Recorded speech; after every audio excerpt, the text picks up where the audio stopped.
ఉద్యోగం కోసం చూస్తున్నారా? ఓం శక్తి ప్రైవేట్ లిమిటెడ్ కంపెనీలో మార్కెటింగ్ జాబ్స్ 20,000 నుంచి 30,000 వరకు జీతం ఉంటుంది. సంప్రదించండి.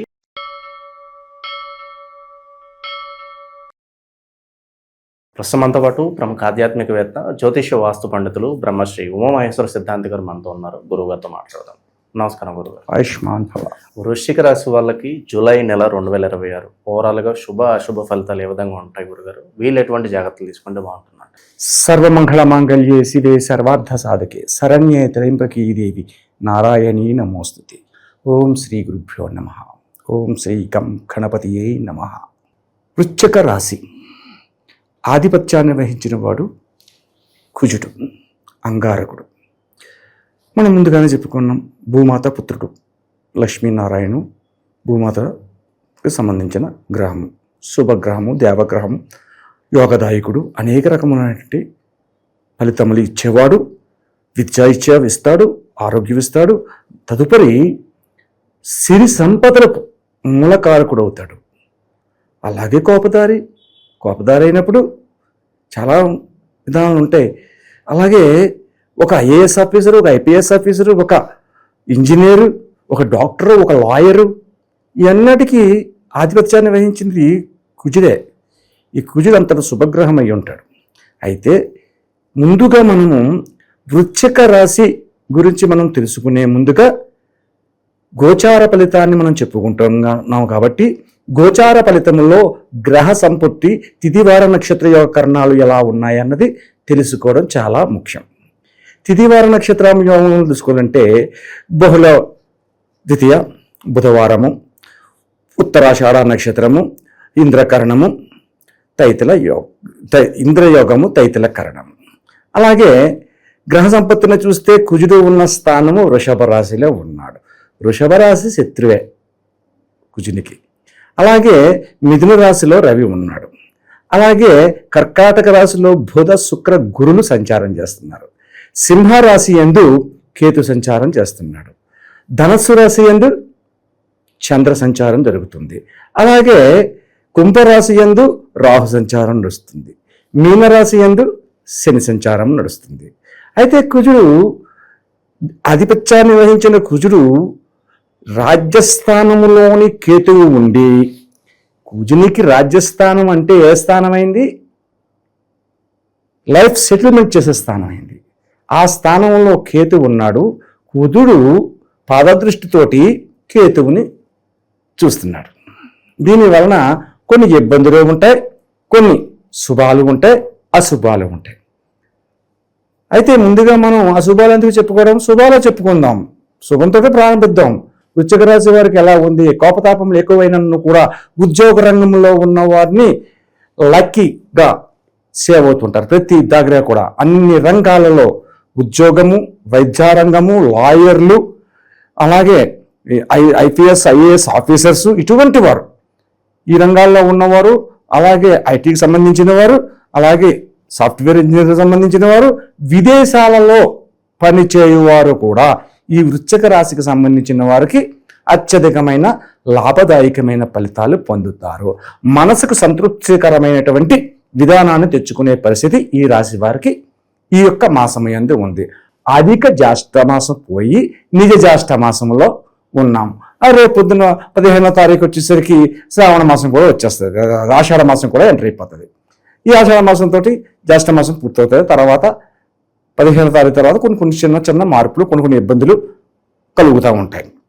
అటువంటి పరిస్థితుల్లో ఉన్నారు. సరే, ఈ రాశి వారు 14వ తారీఖు నాడు, 15వ తారీఖు నాడు రవి మారుతున్నాడు.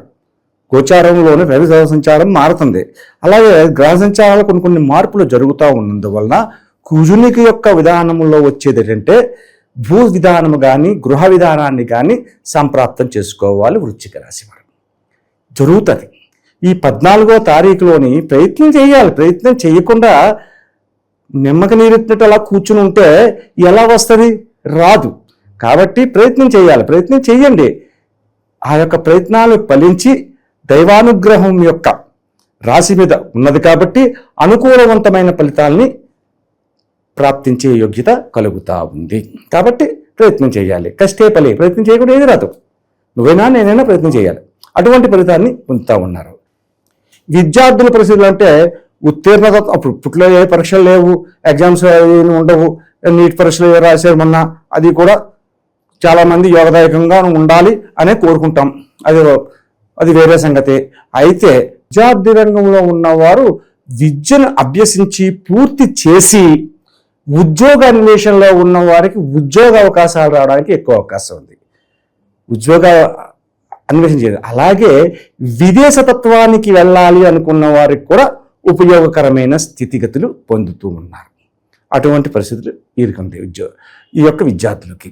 ఇక వ్యాపార రంగంలో ఉన్నవారి పరిస్థితి ఎలాగుందయ్యా అంటే, వ్యాపార రంగంలో కూడా అనన్యమైన లాభాలను సంపాదిస్తున్నారు, సంతృప్తికరమైన విధానాన్ని వస్తూ ఉంది. అటువంటి విధానాలు కలిగి ఉన్నందువలన వ్యాపార అభివృద్ధి చెబుతూ ఉంటుంది. కాబట్టి ఈ యొక్క 15వ తారీఖు లోపులోనే నూతన వ్యాపారములు ఏదైనా ప్రారంభించాలి. లేకపోతే మీకు సంబంధించిన మిత్రులు, బంధువులు కాదు, మిత్రులు, స్నేహవర్గమే ఇక్కడ తీసుకోవాలి.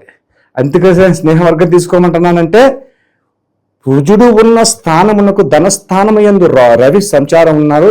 కుజ రవులు యోగదాయకులయ్యారు, మిత్రులయ్యారు. గురుడు ఉచ్చస్థానంలో కర్కాటక రాశిలో ఉన్నాడు. గురు కుజులు కూడా మిత్రులయ్యారు. కాబట్టి మిత్రుల వర్గము వలన ఉద్యోగ రంగం, వ్యాపార రంగంలో ఏదైనా వ్యాపారం చేద్దాము, పొత్తు వ్యాపారంగా చేద్దాం. మీరు ఓ 10 లక్షలు పెట్టండి, లేదా నేను 10 లక్షలు పెడతాను, అలాగని చేసి 10 లక్షలు పెట్టమని కాదు. ఒక 4 లక్షలు, 3 లక్షలు, 2 లక్షలు ఎంతంత వ్యాపారంగా ఉండేవాడు. పెద్ద అపర కోటీశ్వరుల గురించి మనం చెప్పుకోగల జాతకాల్లో. ఎందుకని? వాళ్ళు అపర కోటీశ్వరులు కాబట్టి పెద్ద పెద్ద వ్యాపారాలు చేస్తారు, లాభాలు పొందుతూనే ఉంటారు, నష్టపోయే వ్యాపారాలు ఏం చేయరండి. మధ్యతరగతిగా ఉన్న మనలాంటి వ్యక్తులకి జాతక ఫలితాలని మనం ఎప్పటికప్పుడు పరీక్ష చేసుకుంటూ ఉంటాం. కాబట్టి మధ్యతరగతిగా ఉన్న చిన్న చిన్న వ్యాపారాలు మొదలు పెట్టాలనుకుంటే మొదలెట్టండి. రేపు 15వ తారీఖు లోపల ఆలోచించండి. ఎవరైనా వచ్చి అడిగితే అయ్యో ఇంతో మనం చేస్తే నష్టపోతామా అని అనుకోవద్దు. నష్టపోరు, లాభపడతారు. ఆ వ్యాపారాన్ని దినదినాభివృద్ధిగా చెంది అధికమైన వ్యాపారంగా మారడానికి అవకాశాలు ఎక్కువగా కనపడుతున్నాయి. అటువంటి విధానాలు ఉన్నాయి. అలాగే ఇక్కడ ముఖ్యంగా తీసుకోవలసింది ఏంటంటే, భార్యాభర్తల సఖ్యతా స్వభావాన్ని తీసుకోవాలి. భార్యాభర్తల మధ్య అవగాహన ఎలా ఉందంటే, చిన్న చిన్న గొడవల కింద వచ్చి అది కొంచెం పెద్దదిగా అయ్యే పరిస్థితులు ఉంటాయి. అయితే ఇక్కడ ముఖ్యంగా తీసుకోవలసిన విషయం ఒకటి ఉంది. ఎలాగంటే, భార్యాభర్తలు అంటే ఏదో 10 సంవత్సరాల క్రితం, 15 సంవత్సరాల క్రితం వివాహమైన వారి గురించి నేను చెప్పట్లేదు. కొత్తగా వివాహమైన ప్రేమ వివాహం జరిగిన వాళ్ళ గురించి చెప్తున్నాను. ప్రేమ వివాహంలో జరిగిన వారికి కొన్ని ఇబ్బందులు ఈ యొక్క మాసంలో దగ్గరగా వస్తున్నాయి. కాబట్టి అంటే ప్రేమ వివాహం చేసుకున్న భార్యాభర్తల్లో చిన్న చిన్న అపవాదులు వచ్చినా, చిన్న చిన్న మాట పట్టింపులు వచ్చినా, అది వాక్కుని ఎక్కువగా ఉపయోగించకుండా తగుమాత్రముగా ఆచితూచి మాట్లాడుతూ సర్దుబాటుగా చేసుకుంటే జీవితం సుఖ సంతోషాలుగా ఉంటుంది. లేకపోతే ఇది నువ్వొక మాట అన్నావు, నేనొక మాట అంటాను, నేనొక మాట అంటే నువ్వెందుకంటావు అనే వాగ్వాదానికి దిగితే దాని వలన చాలా దారుణమైన పరిస్థితికి చేరుకోవాల్సి వస్తుంది. ఎందుకంటే అది డైవర్స్ అయ్యేంత వరకు కూడా వెళ్ళిపోతాయి. అటువంటి పరిస్థితి అంటే బ్యాడ్ అన్నది కూడా ఉంది. కాబట్టి ఆ బ్యాడ్ ఇక్కడ ఉంది. ఎవరి దగ్గర ఉంది? ప్రేమ వివాహం చేసుకున్న వారికి. అలాగని చెప్పేసి ప్రేమ వివాహం చేసుకున్న 15 సంవత్సరాలు 20 సంవత్సరాల క్రితం వాళ్ళ గురించి మాట్లాడటం లేదు. కొత్తగా ఒక 5 సంవత్సరాలు 4 సంవత్సరాలు 3 సంవత్సరాలు ఇలా చేసుకున్న వాళ్ళు ఉంటారు కదా, ఆ ప్రేమ వివాహం జరిగిన వారికి మాత్రం ఇటువంటి ఇబ్బందికరమైన పరిస్థితులు ఉన్నాయి. అలా కాదండి, ప్రేమ వివాహం కాకుండా అరేంజ్బుల్ మ్యారేజ్ చేసుకున్న వారికి కూడా ఉన్నదా? లేదు. అరేంజ్బుల్ మ్యారేజ్ చేసుకున్న వారికి ఒకరిని ఒకరు అర్థం చేసుకుని భార్యాభర్తల యొక్క విధానానికి ఒకరి మాటకు ఒకరు పొంతనగా మాట్లాడుకుంటూ ఉన్నందువలన ఉపయోగకరమైన స్థితిని పొందుతూ ఉన్నారు. తదుపరి సంతాన విధానంలో కూడా వీరు ఎక్కువగా శ్రద్ధ ఎక్కువ తీసుకుంటారు. శ్రద్ధ ఎక్కువ తీసుకునే వాళ్ళు ఎప్పుడైతే శ్రద్ధాపూర్వకంగా తల్లిదండ్రులు సంతాన విధంగా ఉన్నారో వాళ్ళ యొక్క జీవితాలు ఉన్నతమైన స్థానాన్ని చేర్చుకునే అవకాశాలు ఉంటాయి. తదుపరి ఈ యొక్క రాశిలో ఉన్న ప్రేమతత్వ విధానాన్ని జరిపే వాళ్ళు ఉంటే, మొన్న మనం కన్యరాశిలో చెప్పుకున్నాం, సేమ్ ఇక్కడ అదే చెప్పుకోవాల్సి వస్తుంది. అంటే ప్రేమ వివాహంలో ప్రేమ విధానంలో ఉన్నప్పుడు కొత్తగా ప్రేమ విధానంలో పడి మనం మీకు చెప్పాలి ఇప్పుడే చెప్పి మనం చేసుకుందాం అని అనుకున్న వాళ్ళు మాత్రం ఈ నెలలో చేయవద్దు. ఎందుకంటే గొడవల కింద ఎక్కువగా ఉంటాయి, అనేక రకమైన ఇబ్బందులకి గురవుతుంది. ఈ యొక్క మాసము యందు నిజ జ్యేష్ఠ మాసమైనా కూడా ఈ జ్యేష్ఠ మాసము యందు, జ్యేష్ఠము అంటే ఏంటి? పెద్దది. కుజుడు అంటే ఏంటి? కోపదారి. ఈ కోప విధానాల్లో వచ్చేది తీసుకునే నిర్ణయం ఉద్రేకపరమైన నిర్ణయాలు తీసుకుంటారు. ఆ ఉద్రేకం వల్ల కలిగేది ఏమవుద్ది? నష్టం అనేది కలుగుతుంది. ఆ నష్టపడి ప్రేమికులైన వారు ఎవరున్నా, అంటే ప్రేమికులు అని చెప్పేసి ప్రత్యేకంగా ఎందుకు చెప్పవలసి వస్తుంది? ఈ మధ్యకాలంలో ప్రేమతత్వాలు ఎక్కువైపోయినాయి, ఆ ప్రేమ విఫలాలు అయిపోతున్నాయి. ప్రేమ ఫలించి యోగదాయకమైన పరిస్థితుల్లో ఉండి వివాహాలు చేసుకుని అన్యోన్యమైన దాంపత్యాన్ని పొందారంటే సర్వే జనా సుఖినో భవంతు, పిల్ల పాపలతో చల్లగా ఉండండిరా బాబు అని చేసి మన పెద్దవాళ్ళు అంటాం. కానీ అలా జరగటం లేదు. ఇప్పుడు ఎక్కడ చూసినా గొడవలు, తగువులు, కోర్టు వ్యవహారాలు, లేదా చంపేసుకోవడం ఒకరికొకరికి కాకుండా చంపేస్తున్న పరిస్థితులు కలుగుతున్నాయి. అటువంటి స్థితిగతులు ఉన్నాయి కాబట్టి తస్మాత్ జాగ్రత్త. ఈ యొక్క విషయంలో ఇలాగ ఉండాలి. అయితే ఈ రాశి వారికి ఓవరాల్గా ఈ యొక్క మాసమందు ఉన్నతమైన స్థితిగతులు పొందుతున్నారు.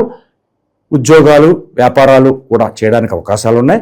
విదేశ గమనాలు చేస్తే యోగదాయకమైన స్థితిగతులు పొందుతారు. ప్రజెంట్ ఉన్న గ్రహస్థితి బట్టి వీళ్ళకి ఎటువంటి పరిహారాలు సూచిస్తారు గురుగారు? ఎవరిని ఎక్కువగా ఆరాధించాలంటే? కుజుని యొక్క విధానానికి సుబ్రహ్మణ్యేశ్వర స్వామిని ఆరాధించడం చాలా మంచిది. సుబ్రహ్మణ్యేశ్వర ఆరాధన చేసినందువల్ల ప్రేమతత్వ విధానాల్లోని నష్టదాయకమైన పరిస్థితులు కలిగిన కోపతాపములు తగ్గించడానికి అనేక రకమైనటువంటి విధానాలు ఉంటాయి. సుబ్రహ్మణ్యుడు అంటే ఆయన శివపుత్రుడు కాబట్టి శివతత్వంతో పాటు కలిగి ఉన్నది కాబట్టి విష్ణుమూర్తికి మేనల్లుడు అవుతారు. వరుసకి విష్ణుమూర్తి యొక్క కుమార్తెలైన వల్లీ దేవసేనలు కూడా భార్యలయ్యారు. కాబట్టి సుబ్రహ్మణ్యేశ్వర స్వామి ఆరాధన చేసుకోవడం వల్ల అధికమైన యోగదాయకమైన స్థితికి పొందు. అయితే సుబ్రహ్మణ్యేశ్వర స్వామి ఏ రోజున ఆరాధించాలి? కుజుని యొక్క వారమైనది జయవారం, అదే దీన్ని మంగళవారము అంటారు. మంగళవారం నాడు సుబ్రహ్మణ్య స్వామికి పాలాభిషేకాన్ని చేయించండి. అలాగే మంగళవారం అభిషేకం చేయించాం కదా, సరిపోతుందా అండి అంటే చాలది. ఇక్కడ ఉదయకాలంలో సుబ్రహ్మణ్యేశ్వర స్వామికి పాలాభిషేకాన్ని జరిపించిన తరువాత సాయం కాలం యందు శివాలయమునకు వెళ్ళి శివ దర్శనాన్ని చేసుకుని శివునికి ఒక కొబ్బరికాయ ఏదో దర్శించి, మన శివపుత్రుడు కదా, శివునికి దర్శనం చేసుకుని కొబ్బరికాయ ఏదో కొట్టించుకుని అక్కడ కూర్చుని ఒక 10 నిమిషాలు 20 నిమిషాలు శివుని ఎదుర్కొంటా కూర్చుని రామనామ జపాన్ని చేసుకోవాలి. రామనామ జపాన్ని చేసుకున్న తర్వాత శివునికి కొట్టిన కొబ్బరికాయనే కానీ అరటి పళ్ళు కానీ ఇంటికి తేకూడదు. తినగలిగితే మీరు తినేయండి అక్కడ, లేదా ఎవరైనా ఉంటారు వాళ్ళకి ఇవ్వండి. రిక్తహస్తాలతో రావాలి, ఏది ప్రసాదాన్ని తీసుకురాకూడదు. అయితే ఎప్పుడైతే మంగళవారం నాడు ఇలాగ చేశారో మంగళవారం నియమాన్ని కూడా పాటించండి. మంగళవారం నియమాలు అంటే పాటించడం అంటే ఏంటండి? మంగళవారం నియమాలు పాటించడం అంటే కుజునికి అత్యంత ప్రీతికరమైన వారము కాబట్టి సాధ్యమైనంత మట్టుకి మౌన వ్రతాన్ని పాటించండి. అంటే తక్కువగా మాట్లాడండి. మొత్తం మాట్లాడకూడదు, మాట్లాడడం అనేట్లేదు, తక్కువగా మాట్లాడండి. కోపతాపాలు రానియకండి. మాటకి చిరిగి కోపం వస్తుంది. మీ యొక్క బంధువర్గం వారు మిమ్మల్ని రెచ్చగొడతారు. అటువంటి వాటిని రెచ్చిపోవద్దు, మామూలుగా మౌనంగా వహించండి. అలా ఉండి ఆ యొక్క మంగళవారం నాడు మధ్యాహ్నం శాకాహార భోజనం చేసి మధ్యాహ్న సమయంలో నిద్రపోకుండా ఉండి విష్ణు సహస్రనామాన్ని వింటూ విష్ణు సహస్రనామాన్ని వినాలి. విష్ణు సహస్రనామాన్ని వినండి. తర్వాత సాయం సంధ్యా సమయంలో శివ దర్శనం చేసుకోండి. సాయం సంధ్యా సమయంలో పాలు పళ్ళు, లేదంటే ఆ పాలు పళ్ళు చాలామంది మనకు కొంచెం ఫుడ్ కావాలండి అనుకుంటే ఏదో టిఫిన్, కాఫీ ఇటువంటివి తీసుకుని కింద నిద్రపోవాలి. కింద చాప వేసుకుని మంచం మీద నిద్రపోకూడదు. కింద చాప, దుప్పటి, తలగడ ఇటువంటివి వేసుకుని నిద్రపోవాలి. ఈ రకమైనటువంటి పరిహారాన్ని చేస్తే కుజతత్వంలో వస్తున్న అసామాన్యమైనటువంటి పరిస్థితులు, అంటే భార్యాభర్తల మధ్యన తగవులు, అలాగే కీచులాట విధానాలు ఇటువంటివన్నీ తొలుగుతాయి. ఆరోగ్య పరిస్థితి కూడా చాలా మెరుగుగా ఉంటుంది. ఈ వేళకే ఆరోగ్యంలో నష్టం ఏమీ లేదు, బాగానే ఉంది.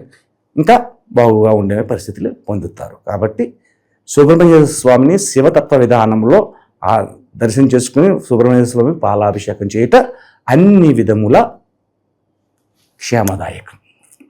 ఓవరాల్గా ఈ నెల ఈ రాశి వాళ్ళకి ఏ విధంగా కలిసి రాబోతుందో మంచి విశ్లేషణ అందించారు గురుగారు. ధన్యవాదాలు. ఆయుష్మాన్ భవ.